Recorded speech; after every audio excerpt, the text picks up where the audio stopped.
Everyone locks their doors at night. Everyone checks the windows before bed. Everyone teaches their children not to talk to strangers. But what happens when the monster isn't a stranger? What happens when evil wears the face of the man who fixes your fence, the neighbor who waves hello, the Santa Claus who hands your children presents at Christmas? For 14 years, the island of Jersey lived with a predator hiding in plain sight. A man who broke into homes while families slept. A man who wore a mask that looked like melted flesh. A man who dragged children from their beds with ropes around their necks. And the most disturbing part? Everyone knew him. Everyone trusted him.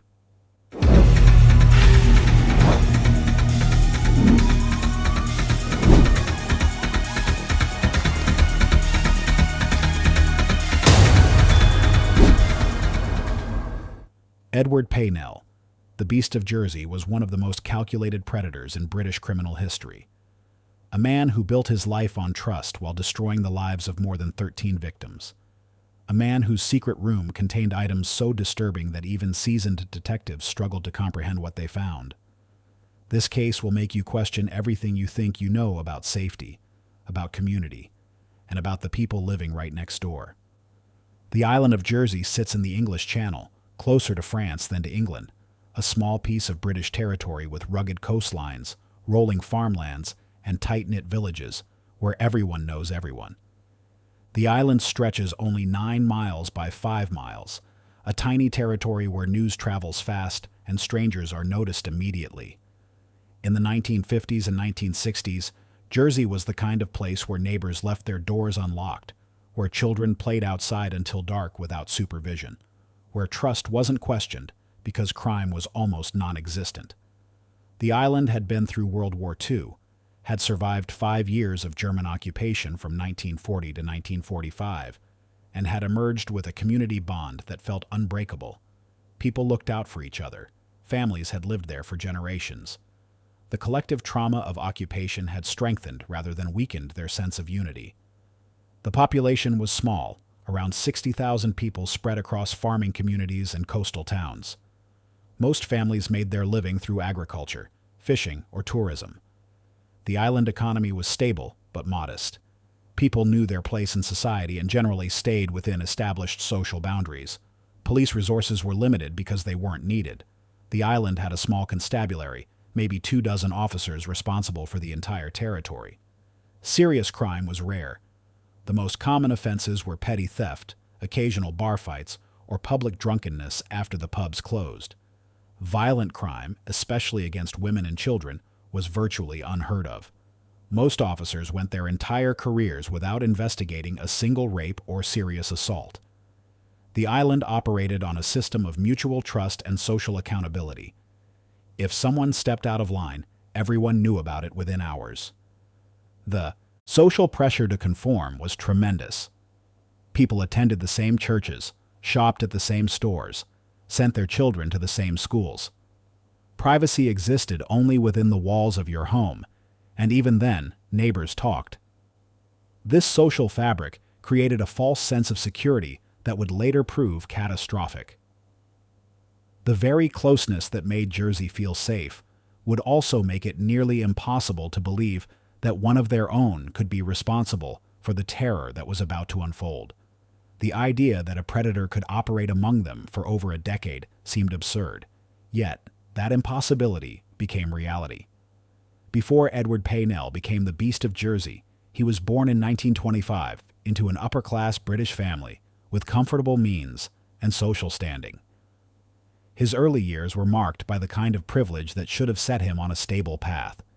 He attended decent schools, lived in a proper home, and had access to opportunities that many working-class children could only dream about.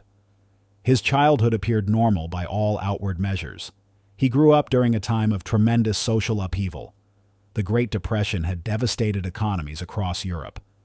By the time he reached his teenage years, World War II had begun, bringing rationing, bombing campaigns, and a complete breakdown of normal social structures. Young Edward witnessed the chaos of wartime Britain, the fear, the scarcity, the constant uncertainty about survival. Cities were bombed nightly during the Blitz. Families were separated as fathers went to war, and children were evacuated to the countryside. Food was strictly rationed, with each person allocated minimal amounts of butter, meat, sugar, and bread. The black market thrived as people struggled to feed their families. Social order broke down in many communities as survival became the only priority. These formative experiences occurred during Edward's most psychologically vulnerable years, from age 14 to 20, the period when personality and moral frameworks solidify. After the war ended in 1945, he drifted through various jobs. He worked as a handyman, taking on repair work for homeowners who needed help with plumbing, carpentry, and general maintenance. He took up painting, both houses and artistic work, showing genuine skill with brushes and color. He did construction and farm work, learning the physical demands of manual labor and developing the strength that would later allow him to overpower victims. People who hired him during these years remembered him as quiet, hardworking, and trustworthy. He showed up when he said he would. He completed jobs efficiently and charged fair prices. He was polite to women, respectful to elders, and gentle with children who watched him work. He didn't drink heavily, didn't cause trouble, and kept his personal life private in a way that seemed appropriate rather than suspicious.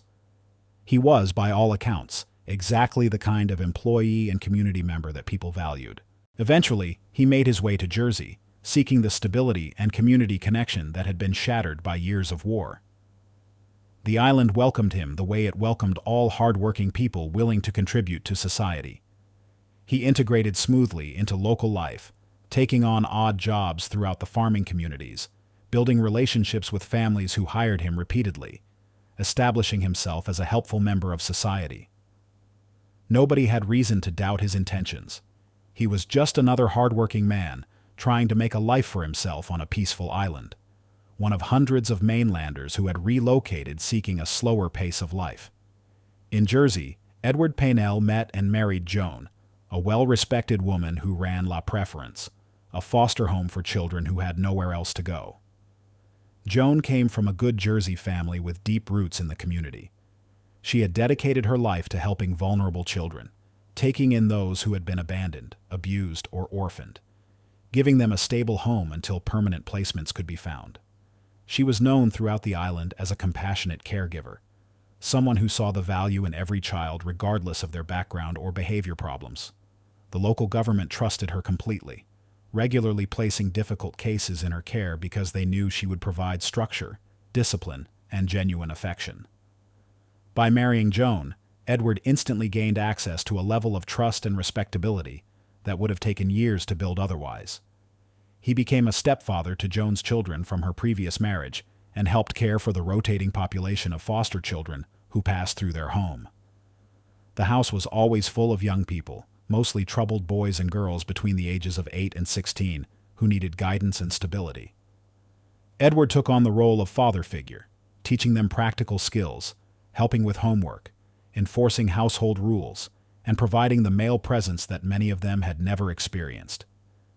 He was known as Uncle Ted, a gentleman who was good with children, who helped elderly residents with repairs they couldn't afford to hire professionals for, who attended community events and church functions without fail. He became a familiar presence throughout the island, his van recognizable as he drove from job to job, his friendly wave a common sight on narrow country roads. He was the kind of man people felt comfortable calling when they needed help, the kind of neighbor who would drop everything to assist someone in need. This reputation was carefully cultivated over years of consistent behavior, a long-term investment in trust that would pay dividends when suspicion eventually fell on the island. Every Christmas, Edward Paynell dressed up as Santa Claus for the foster children at La Preference.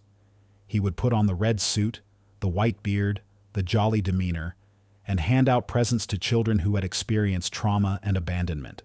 Joan would organize the event weeks in advance, decorating the house, preparing special meals, and making sure every child received at least one gift they genuinely wanted. Edward embraced the role completely, practicing his ho-ho-ho laugh, learning the names and interests of each child, making sure his performance was convincing enough to maintain the magic for the younger ones while providing nostalgic comfort for the older children who were too sophisticated to believe, but still appreciated the tradition. The children looked forward to seeing him all year. They trusted him. They felt safe around him. The entire community saw this annual tradition as evidence of his good character. Local newspapers sometimes covered the event, publishing photographs of Uncle Ted surrounded by smiling children, their arms full of wrapped presents. How could anyone who brought such joy to vulnerable children be capable of harm? How could someone who dedicated his free time to helping others harbor such darkness?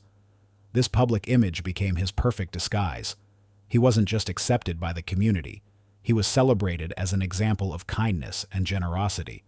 People pointed to him as proof that good men still existed in the world, that chivalry and compassion hadn't disappeared in the modern age. He worked as a painter and handyman throughout the island, which gave him legitimate reasons to be near people's homes, to understand their layouts, to know when families were away, to observe routines and schedules. When someone hired him to paint a house exterior, he spent days on ladders with perfect views into bedroom windows. When he repaired plumbing, he learned which pipes made noise and which could be accessed without creating sound. When he did carpentry work, he understood which doors squeaked, which windows were painted shut, which floors creaked under weight. He could study potential targets under the guise of providing a service. Nobody questioned why he needed to walk around properties multiple times before providing estimates. Nobody wondered why he asked detailed questions about family schedules and routines. Nobody thought twice when he returned to properties after completing jobs, claiming he forgot a tool or needed to check on his work. It was all part of his job, normal behavior for a thorough professional. This dual life, the trusted community member by day and the predator by night, allowed him to operate undetected for over a decade. The trust he built became the very weapon he used against his victims. Every handshake, every friendly conversation, every act of kindness served the same ultimate purpose, maintaining the cover that protected him from suspicion.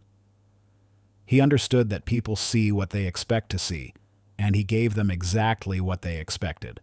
A helpful, modest man who cared about his community and especially about children. Where are you watching from? Drop your location in the comments below, and if you've made it this far, let us know by commenting, "Still here." We want to see who's following this story to the end. In 1957, the first known attack shattered the illusion of safety that Jersey had always taken for granted. A young nurse stood waiting at a remote bus stop after finishing her evening shift at a local clinic.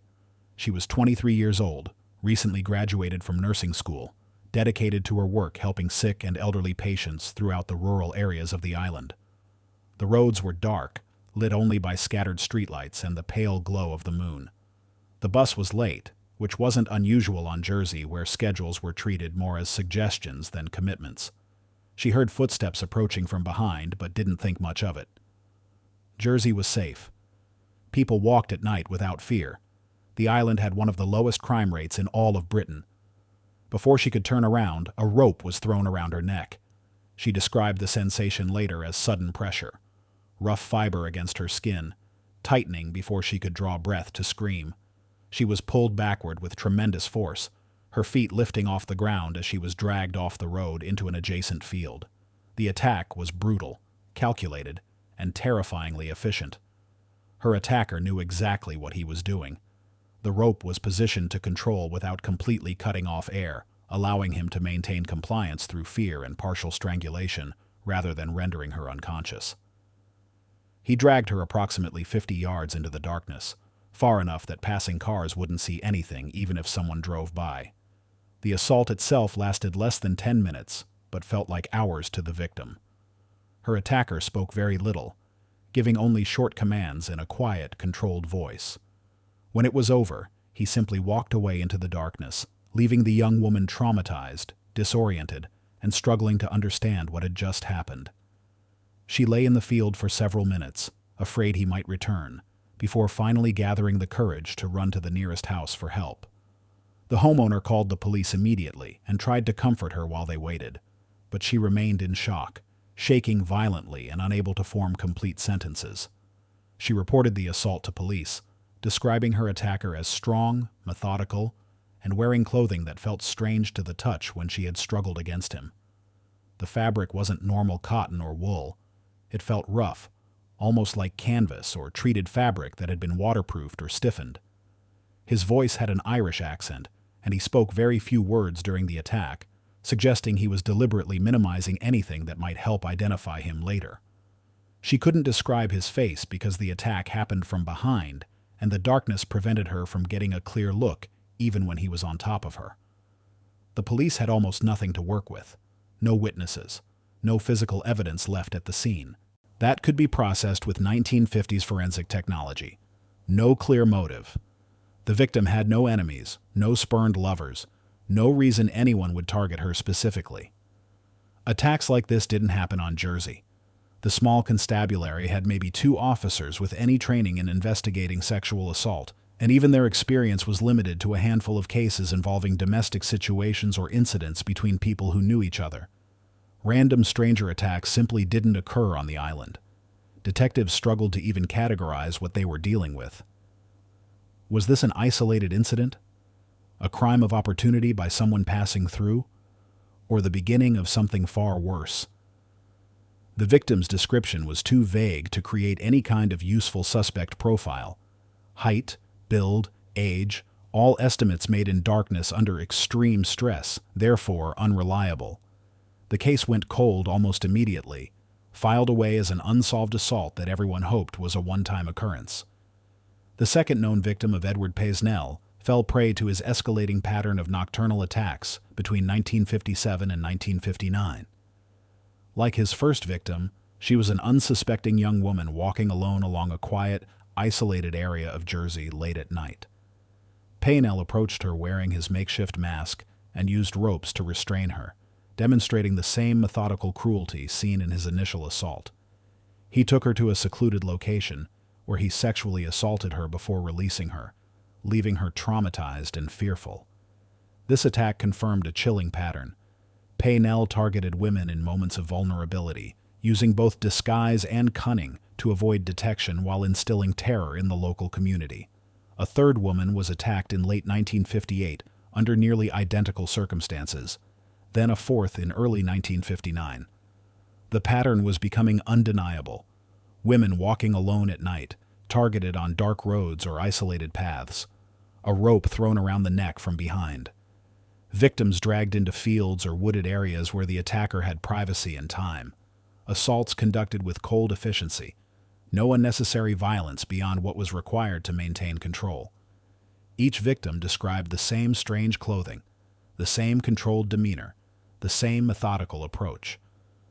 Police began connecting the cases, realizing they were dealing with a serial offender who was comfortable operating in the dark, who knew the terrain intimately, and who was physically strong and confident enough to overpower adult women. Theories emerged among the investigative team. Some believed the attacker had military training based on the precision of his movements, his comfort with darkness, and his systematic approach. The way he used the rope suggested training rather than improvisation. Others suspected he was local because he seemed to know which roads would be empty at specific times, which paths led away from populated areas, and how to disappear quickly after each attack. His knowledge of the island geography was too detailed to be that of an outsider. But despite these theories, there were no solid leads, no useful physical descriptions, no witnesses who saw anything helpful, no physical evidence that could point to a specific individual. The island was small enough that everyone should have noticed a stranger behaving suspiciously, yet nobody reported anything unusual. The only logical conclusion was that the attacker wasn't an outsider. He was someone who belonged, someone who blended in seamlessly with daily life, someone whose presence on the roads at night wouldn't raise questions because he had legitimate reasons to be there.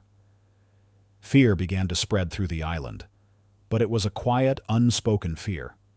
Women stopped walking alone at night. Husbands began picking up their wives from evening events rather than letting them walk home. Young women changed their work schedules to avoid being out after dark. Families began locking doors that had been left open for generations, though many older residents grumbled about the inconvenience and the betrayal of island traditions. Parents warned their daughters to be careful, to stay in groups.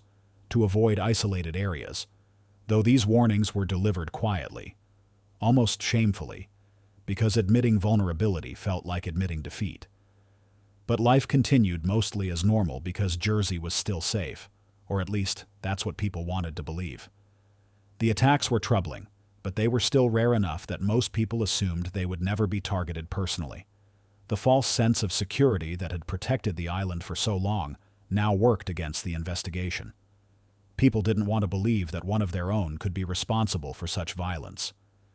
It was easier to imagine an outsider, some mainlander with criminal history who had come to Jersey specifically to commit crimes, than to accept that a neighbor, a friend, someone they saw regularly at church or the market, could be capable of such acts. If you're finding this story informative, hit the like button, subscribe to the channel, and share this video with your friends and family. Awareness of cases like this helps us all stay vigilant and protect those we care about from similar tragedies. In 1960, the nature of the attacks changed dramatically, and the fear that had been simmering beneath the surface of island life erupted into full-blown panic.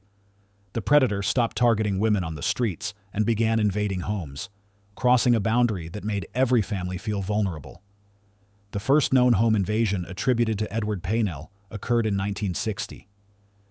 During this attack, a young girl was taken from her home while she was asleep and found later in a nearby field. She had been bound and gagged. This crime demonstrated a level of planning and premeditation, as the perpetrator targeted a child in her own home, creating widespread fear across the community and signaling a dangerous escalation in Paynell's criminal activity. More home invasions followed over the next several months. Children, some as young as 8 years old, were taken from their beds while their parents slept. In one case, a 10-year-old boy woke to find a figure standing silently beside his bed, just watching him.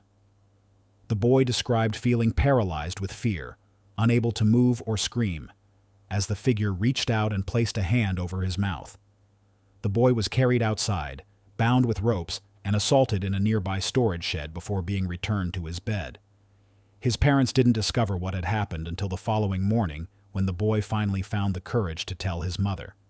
By then, any physical evidence that might have existed at the scene had been contaminated or lost.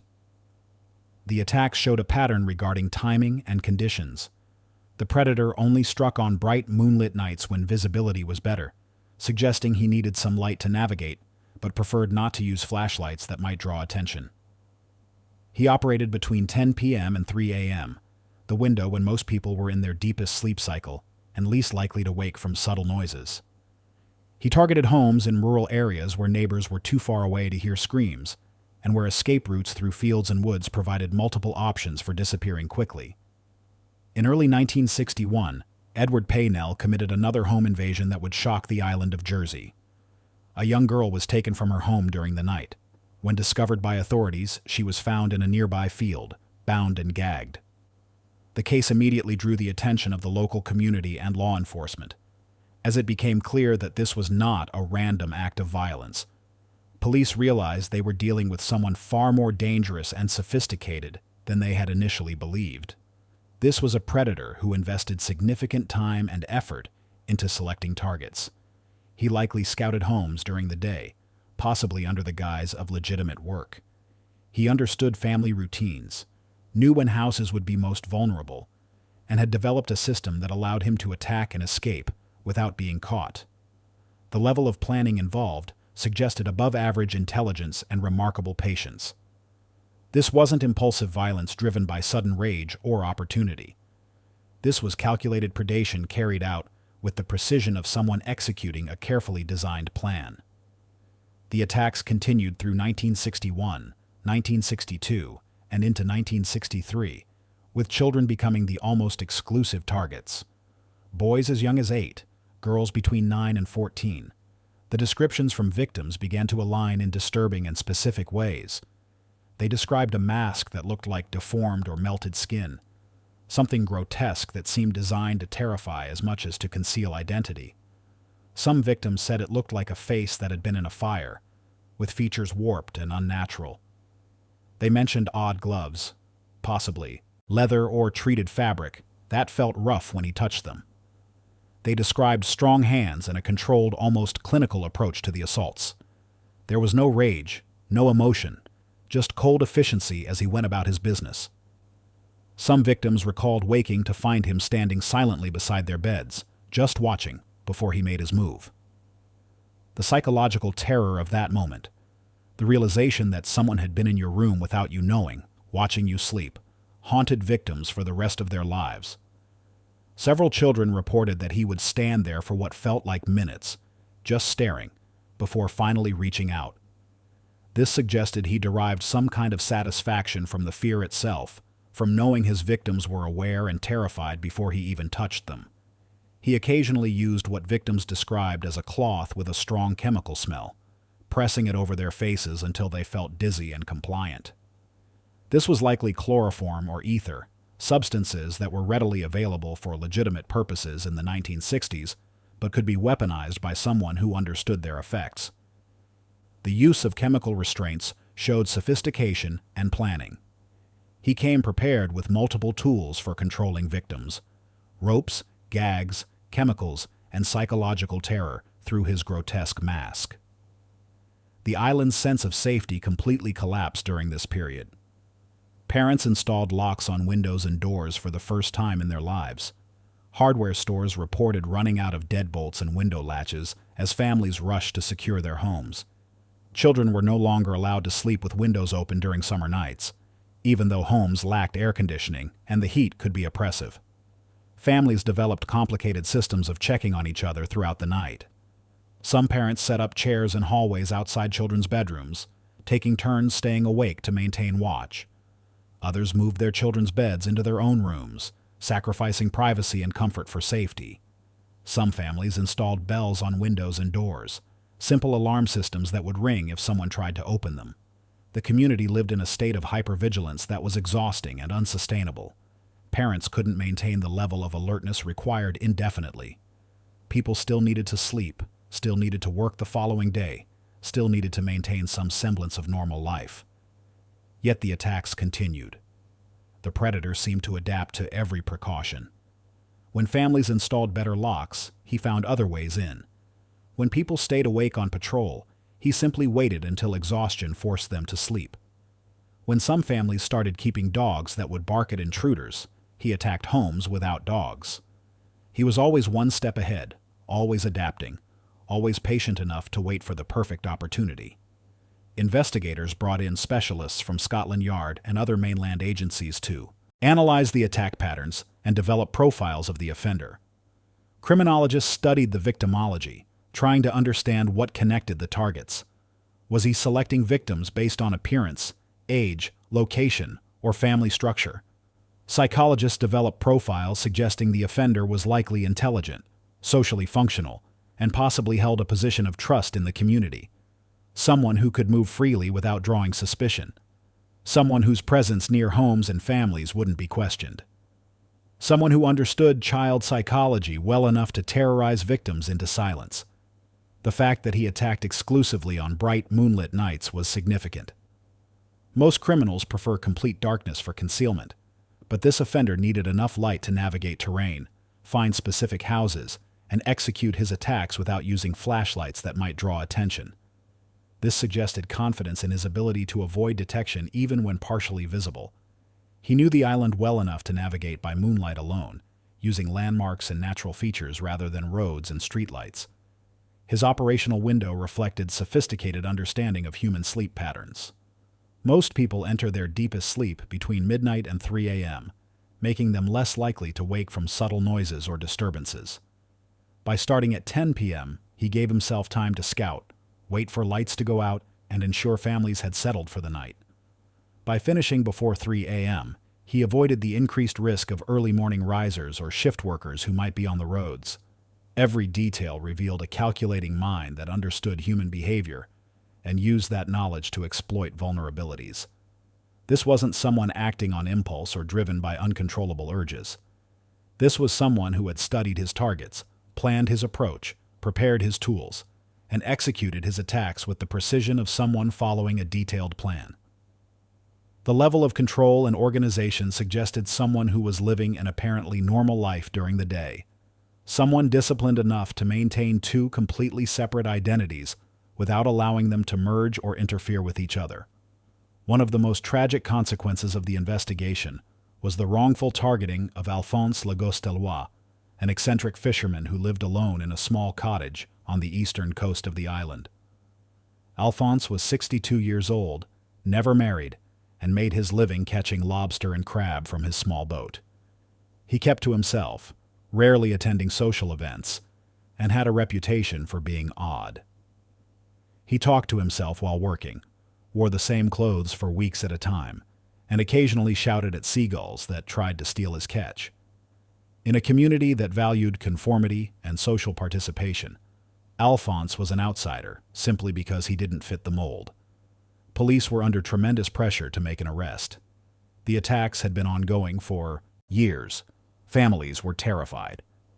Tourism was beginning to decline as mainlanders heard about the beast and chose to vacation elsewhere. Local politicians demanded results. The media was calling Jersey the most dangerous place for children in all of Britain. Under this pressure, investigators began looking at anyone who seemed unusual or suspicious, and Alphonse fit that description simply by being different. They began fingerprinting known offenders and anyone with even minor criminal records. 13 men refused to provide fingerprints when asked, including Edward Paisnell. But because refusal wasn't illegal, and many men had legitimate privacy concerns about government databases, investigators couldn't force compliance. Without a specific warrant based on probable cause, fingerprinting remained voluntary. Alphonse wasn't among those who refused, but rumors began circulating anyway. Someone remembered that he had once been seen near one of the homes where an attack occurred. Someone else claimed they had seen him watching children at the beach. Another person insisted his odd behavior was proof of guilt, that normal people didn't live that way. The rumors gained momentum, spreading through markets, pubs, and churches. Within weeks, a significant portion of the island population believed Alphonse was the beast. Anonymous tips flooded the police station, all pointing to Alphonse. People who had lived near him for decades suddenly remembered dozens of suspicious incidents that probably never happened. The human mind has a remarkable ability to rewrite memory when presented with a convenient narrative, and Alphonse became that narrative. He was odd. He was isolated. He had a coat similar to the one used by Edward. He was exactly the kind of person communities want to believe is responsible when horrible things happen. The situation escalated quickly. A mob formed outside his cottage one evening in late 1962, angry islanders demanding justice for the children who had been hurt. They threw stones through his windows, spray-painted accusations on his walls, and shouted threats. Alphonse came outside to defend himself, trying to explain that he had done nothing wrong, but the crowd wasn't interested in explanations. They wanted a monster, and he was the monster they had selected. When someone in the crowd suggested setting his cottage on fire, Alphonse realized his life was in genuine danger. They did exactly that. Someone threw a Molotov cocktail through his broken window, and the old wooden structure caught fire quickly. Alphonse barely escaped through the back door as flames engulfed his home. He fled into the wilderness with nothing but the clothes on his back, running until he reached a remote section of coastline accessible only during low tide. He found an abandoned stone shelter on a reef, a tiny structure that fishermen had once used for storing equipment. He lived there for 14 years, surviving on fish he caught, rainwater he collected, and whatever supplies sympathetic fishermen secretly brought him. He was completely innocent, yet the fear and anger of the community destroyed his life. He lost his home, his livelihood, his position in society, and his dignity. He became a phantom, living on the edges of the island that had turned against him. Alphonse lived in exile, isolated and alone, while the real predator continued operating freely just miles away, protected by his reputation as a trusted community member. There, rather than succumbing to fear or despair, he embraced his newfound solitude with an unusual sense of humor and defiance. He reportedly began referring to himself as the King of the Island. When Edward Paisnell was finally caught in 1971, Alphonse was vindicated. The police publicly acknowledged that they had investigated the wrong man and that Alphonse had been innocent all along. But the damage was permanent. He never fully reintegrated into society. The people that had destroyed his life offered no compensation, no formal apology, no restoration of what he had lost. He died a few years later, still living in isolation, still marked by the injustice he had suffered. His story serves as a cautionary tale about mob mentality, rush to judgment, and the devastating consequences when fear overrides reason and due process. Between 1963 and 1966, something strange happened that police couldn't explain. The attacks stopped completely. No assaults, no break-ins, no reports of suspicious activity matching the beast's pattern. Police didn't know what to make of the sudden hiatus. Had the attacker died? Moved away from the island? Been arrested for an unrelated crime and imprisoned without authorities realizing his connection to the Jersey attacks? Had his circumstances changed in some way that prevented him from operating? Investigators developed numerous theories, but had no evidence to support any of them. Scotland Yard was brought in to review the case files, bringing fresh perspectives, more resources, and connections to forensic specialists throughout Britain. They analyzed the victimology in detail, looking for patterns that local police might have missed. They reviewed the geographic distribution of attacks, creating maps that showed clusters in certain areas. They examined the timing, looking for connections to local events, lunar cycles, or other factors that might explain when attacks occurred.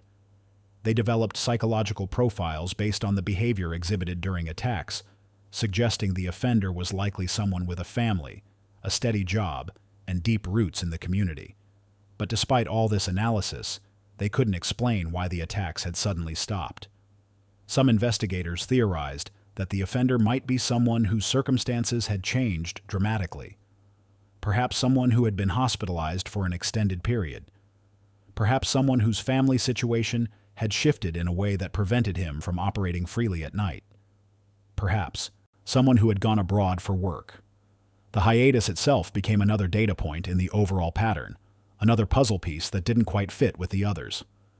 During this quiet period in late 1963, an anonymous letter arrived at the police station addressed to the chief investigator. The letter was typewritten on plain paper with no identifying marks, postmarked from Jersey itself. The writer mocked investigators in precise, educated language, claiming to be more intelligent than everyone searching for him. He described his crimes as an intellectual exercise, a challenge to see if he could achieve the perfect crime and evade capture indefinitely. He taunted police for their failures, pointing out specific investigative missteps and dead ends they had pursued. He suggested he could resume his activities whenever he chose, that the decision to stop was his alone, and that he would strike again when the time was right, and this time it would be the perfect crime. The letter was analyzed by handwriting experts who confirmed it was typewritten on a common machine model available throughout Britain, making source identification impossible. Psychologists studied the language and phrasing, noting the writer's clear intelligence, his need for recognition and acknowledgement of his cleverness, and his desire to establish superiority over law enforcement. Linguistic specialists examined word choice and sentence structure, determining the writer was likely British, well-educated, and comfortable with formal written communication. But none of these analyses provided actionable leads. Some believed the letter was genuinely from the attacker. The timing fit, arriving during the mysterious hiatus when attacks had stopped. The detailed knowledge of investigative failures suggested someone who had been following the case closely, possibly the perpetrator himself. The tone matched the calculated, controlled approach exhibited during the attacks. Others thought it might be someone trying to insert themselves into the investigation, a common occurrence in high-profile cases where attention seekers write confessions or provide false tips to feel important or involved. Without forensic technology to connect the letter to a specific individual, the debate over its authenticity remained unresolved. The letter had one undeniable effect. It kept the case alive in public consciousness during a period when fear might have naturally subsided. The media published excerpts, reigniting discussion about the beast and maintaining pressure on police to find answers. Parents who had begun relaxing their vigilance tightened security measures again. The psychological warfare continued, even though physical attacks had temporarily stopped. Between 1967 and 1970, the silence ended and the predator struck again, though with slightly longer gaps between incidents and a pattern that seemed more cautious, more calculated than before. The first attack after the hiatus occurred in early 1967, targeting an 11-year-old girl who lived on a remote farm with her family. She was taken from her bedroom through a window that had been left unlocked because the family had assumed, after years of quiet, that the danger had passed. The attack followed the familiar pattern: rope restraints, cloth gag, chemical smell suggesting chloroform, assault in a nearby field. Victim returned to her bed before morning. The girl didn't tell her parents immediately, traumatized into silence by the masked figure who had whispered threats about what would happen if she spoke. Several more cases followed the established pattern over the next 3 years. A young boy was abducted from his home in 1970, bound with ropes, and assaulted in a barn approximately half a mile from his house. The boy was strong for his age, but described being completely overpowered by his attacker, who seemed to anticipate every move he tried to make. The attacker used pressure points and restraint techniques that suggested training or experience in controlling struggling victims. When the boy tried to fight back, the attacker simply tightened the rope around his neck until the struggle stopped, demonstrating calculated use of force rather than rage-driven violence. Next, a girl was targeted in late 1970, taken from her bedroom. Edward had known she will be alone that night. This level of detailed knowledge about family activities suggested ongoing surveillance, possibly observation from outside the home in the days or weeks leading up to the attack. Police grew more desperate with each new case, but technology in the early 1970s remained severely limited compared to what would become available just a decade later. DNA analysis didn't exist. Surveillance cameras were rare and expensive. Most investigations still relied on witness testimony, physical evidence that could be analyzed with basic forensic methods, and traditional detective work involving interviews, timelines, and connecting circumstantial evidence. None of it was enough to identify the Beast of Jersey. The investigation had consumed thousands of man-hours, cost the island government a fortune in overtime and consultant fees, and produced no useful results. Detectives had interviewed hundreds of men, followed up on thousands of tips, investigated dozens of suspects, and come up empty every time. The frustration was palpable in police briefings and press conferences. Officers who had dedicated years to the case were burning out, transferring to other departments, or leaving law enforcement entirely because the failure weighed too heavily on their conscience. On July 10, 1971, a routine traffic stop changed everything and finally brought the 14-year reign of terror to an end.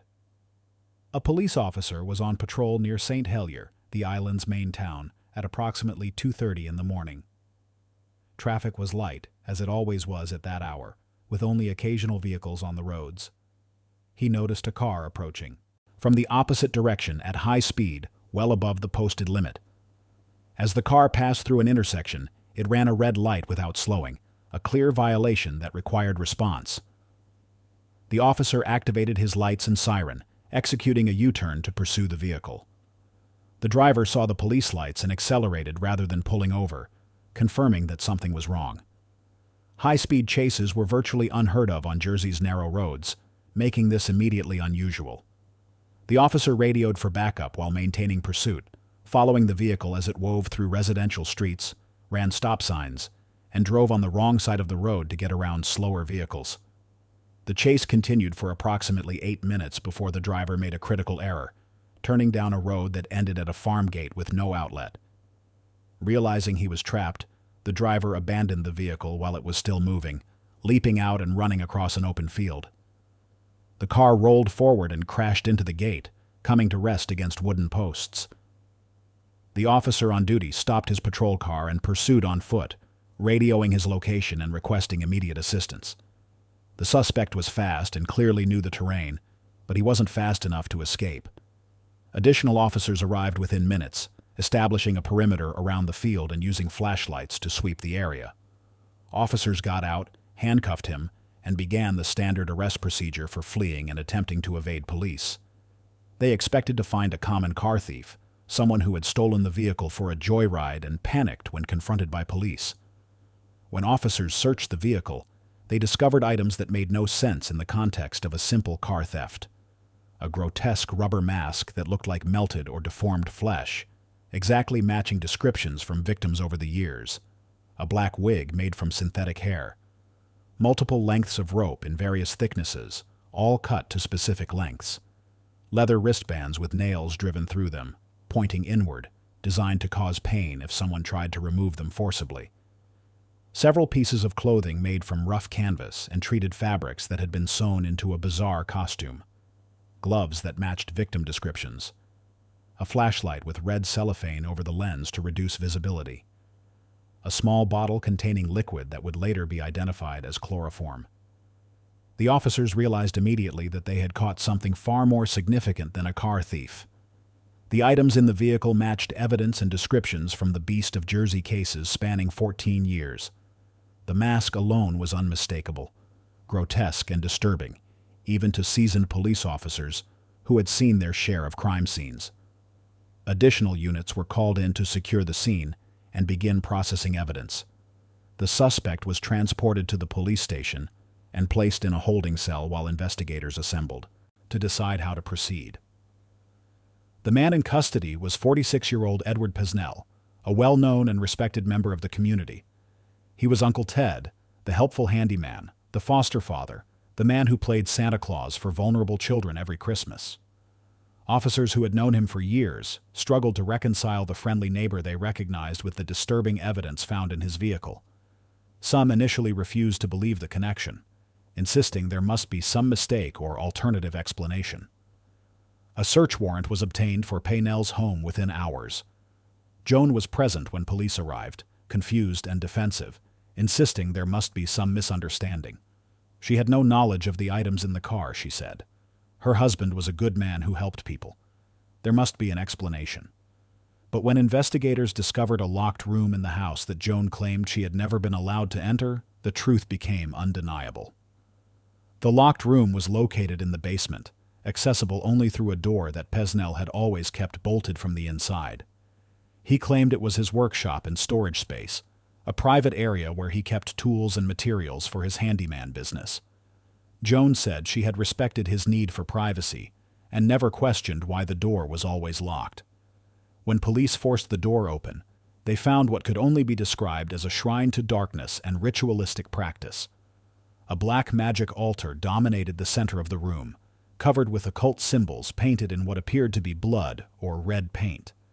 Candles of various sizes surrounded the altar, their wax melted into grotesque shapes from repeated use. Occult symbols were carved or painted on every wall, including pentagrams, inverted crosses, and symbols from various magical traditions. Photographs of homes throughout the island were pinned to corkboards, many of them homes where attacks had occurred. Each photograph was annotated with notes about family schedules, number of children, layout of rooms, and optimal entry points. A curved wooden sword hung above the altar, hand-carved with intricate designs and symbols. Books on occultism, witchcraft, ritual magic, and various esoteric traditions filled shelves along one wall.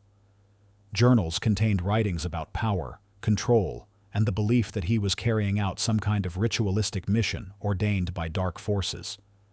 The writings revealed a complex delusional system in which he saw himself as a chosen instrument of supernatural power, required to perform specific acts to maintain balance between light and darkness. Additional pieces of his costume were found stored in trunks. More wigs, masks in various stages of construction, treated fabrics and leather pieces, ropes organized by length and thickness, bottles of chemicals including chloroform and ether, and tools for picking locks or forcing windows. The room was a complete workshop for predation, containing everything he needed to plan, prepare, and execute his attacks. The level of organization and detail was chilling, demonstrating that the attacks weren't impulsive acts, but carefully planned operations requiring significant preparation. The evidence was overwhelming and irrefutable. The items in the car matched victim descriptions perfectly. The photographs in the secret room connected him directly to attack locations. When forensic teams analyzed the clothing and fabrics, they found traces of chemicals that explained the unusual smell victims had reported. The mask was custom-made, designed to both conceal his identity and terrify his victims into compliance. Everything about his system showed planning, preparation, and a disturbing level of commitment to his crimes over more than a decade.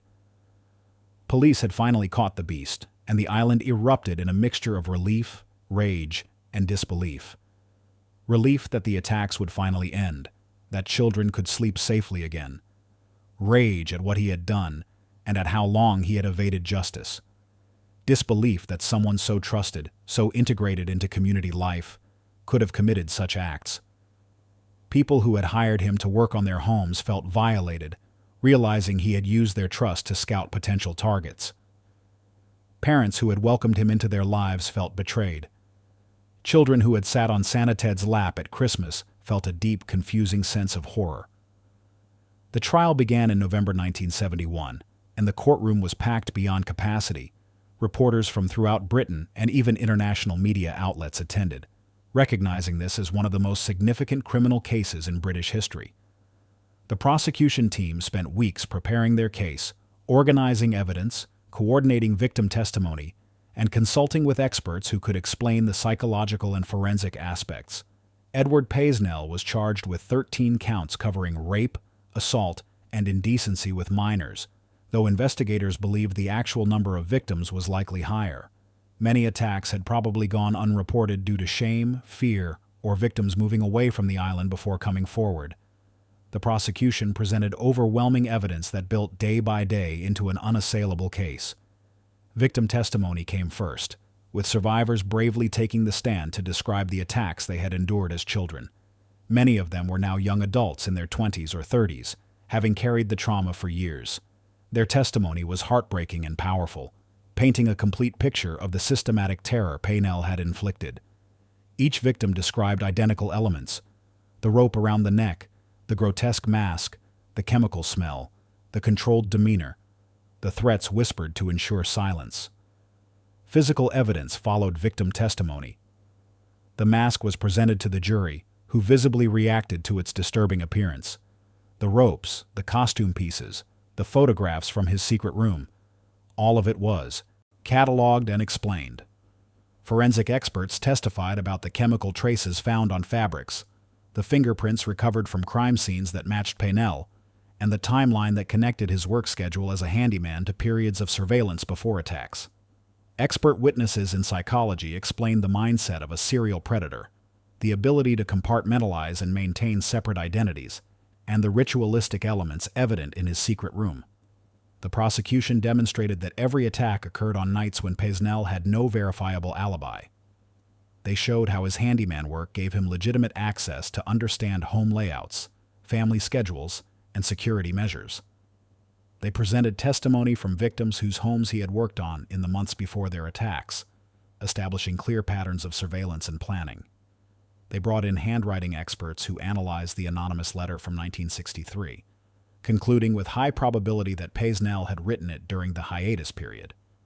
The defense attempted to create doubt, arguing that the evidence was circumstantial, that the items found could have innocent explanations for someone interested in theater or costume design, that his work naturally brought him near many homes throughout the island, and that victim memories from years earlier couldn't be entirely reliable due to the traumatic nature of the events and the passage of time. They suggested that some victims might have conflated details from different incidents or been influenced by media coverage and community discussion, but the cumulative weight of evidence was impossible to overcome. The defense couldn't explain the secret room filled with photographs of victims' homes. They couldn't explain why someone interested in costume design would create such a disturbing mask and keep it hidden. They couldn't explain the chloroform, the specifically cut ropes, the extensive notes about family schedules. They couldn't explain why his alibi gaps aligned perfectly with attack dates across 14 years. Every piece of evidence pointed in the same direction, and together they formed a picture of guilt that no reasonable person could deny. The jury deliberated for only 38 minutes before returning with a unanimous guilty verdict on all 13 counts. 38 minutes to decide a case that had spanned 14 years and destroyed dozens of lives. The brevity of their deliberation spoke to how overwhelming the evidence had been. The courtroom erupted in applause and tears when the verdict was read. Families who had waited over a decade for justice finally had their answer. Victims who had been told they might have imagined details or misremembered events finally had validation. The community that had lived in fear for so long finally had closure. The judge sentenced Edward Paynell to 30 years in prison, one of the longest sentences handed down in Jersey's history at that time. The judge spoke directly to Paynell before pronouncing sentence, describing his crimes as among the most heinous ever committed on British soil. Noting the calculated nature of his predation, the betrayal of community trust, and the lasting damage inflicted on survivors who would carry trauma for the rest of their lives. The judge expressed regret that 30 years was the maximum sentence available under law, stating that if longer terms were possible, they would be warranted in this case. But for many victims and their families, 30 years felt inadequate. Some survivors had been attacked as children and were now adults approaching middle age. 30 years couldn't restore their stolen childhood innocence. It couldn't erase the nightmares that still woke them in cold sweats decades later. It couldn't repair their difficulty trusting others or forming intimate relationships.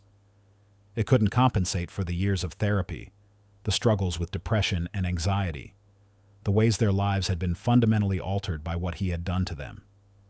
Some victims and their families felt betrayed by a justice system that couldn't fully account for the magnitude of the harm inflicted. They pointed out that 30 years meant Paynell might eventually be released, might walk free again while they continued living with permanent psychological scars. They argued that someone who had terrorized an entire community for 14 years, who had destroyed the lives of dozens of victims, who had shown no remorse throughout his trial, deserved to die in prison rather than ever experiencing freedom again. Edward Paynell served approximately 20 years before being released in 1991, under the standard parole system for nonviolent prison behavior.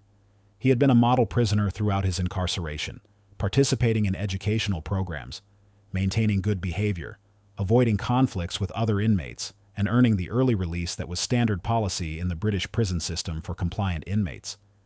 His release went largely unnoticed by national media, but caused tremendous controversy on Jersey when residents learned he might attempt to return. The island of Jersey wanted nothing to do with him. When he attempted to return after his release, community members organized protests and made it absolutely clear he was not welcome. Former neighbors refused to acknowledge him. Businesses refused to serve him. His former home had been sold long ago, and no landlord would rent to him once they learned his identity. The community that had once trusted him now rejected him completely and permanently. He was forced to relocate to the British mainland, living out his remaining years in anonymity in a small town where nobody knew his history. He changed his name, avoided any situation that might reveal his past, and lived as a recluse in a small flat. In 1994, at the age of 69, he died of a heart attack. His death passed with little notice, a brief obituary in a local paper under his assumed name. There was no funeral service, no mourners, no public acknowledgement of his passing. He died alone, which many of his victims considered appropriate justice, even if the legal system hadn't provided it. Joan Paynell, his wife, published a book in 1972 about the Beast of Jersey, in which she maintained that she had absolutely no knowledge of her husband's crimes.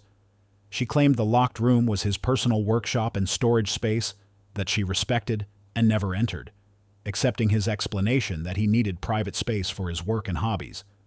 She insisted that Edward had been a loving husband and stepfather, that there were no warning signs she could have recognized, that his public persona was genuine and his dark side completely hidden, and that she was as shocked and horrified as everyone else when he was arrested. Many people doubted her account, finding it impossible to believe that someone could live with a serial predator for years without noticing anything suspicious. How could she not notice him leaving the house at night?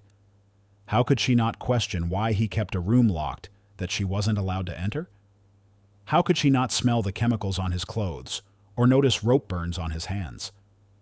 Critics pointed out that willful ignorance is not the same as innocence, that choosing not to ask questions is itself a form of complicity. Others sympathized with Joan, recognizing that manipulative individuals often maintain strict separation between their public and private lives, that psychological abuse can condition victims to accept abnormal situations as normal. and that serial predators are often exceptionally skilled at compartmentalization and deception. They noted that Joan herself was a victim in many ways, her entire life built on a foundation of lies, her reputation destroyed through association, her work with vulnerable children forever tainted by her marriage to a monster. Joan maintained her innocence until her death several years later, and the truth of what she knew or suspected died with her. Whether she was a victim of elaborate deception or a willing accomplice who chose ignorance over truth remains one of the unresolved questions of the case. The long-term impact on Jersey cannot be overstated or easily summarized. An entire generation grew up with the fear of the beast shaping their childhood experience and worldview. Parents who had once trusted their community implicitly learned that evil can wear a familiar face, that trust must be earned and verified rather than given automatically. The island implemented significant police reforms after the case, improving communication systems, increasing training specifically for investigating crimes against children, developing better coordination with mainland law enforcement agencies, and creating protocols for serial offense investigations that hadn't existed before. Survivors of Paynell's attacks lived with trauma that affected their relationships, their ability to trust, and their fundamental sense of safety in the world. Many never fully recovered from the childhood terror they experienced, carrying the weight of those memories into adulthood and even old age. Some required decades of therapy to process what happened. Others struggled with relationships, finding it impossible to trust intimate partners or feel safe in vulnerable situations. Some developed severe anxiety disorders, depression, or post-traumatic stress that affected every aspect of their lives.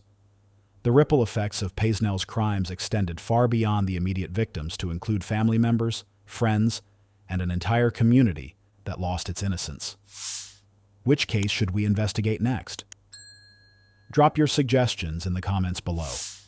If this story opened your eyes to the realities of how predators operate, share it with others so they can learn these important lessons too.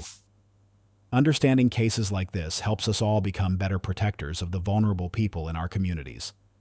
Hit the subscribe button and turn on notifications so you never miss our deep investigations into the cases that changed history and the lessons they continue to teach us today.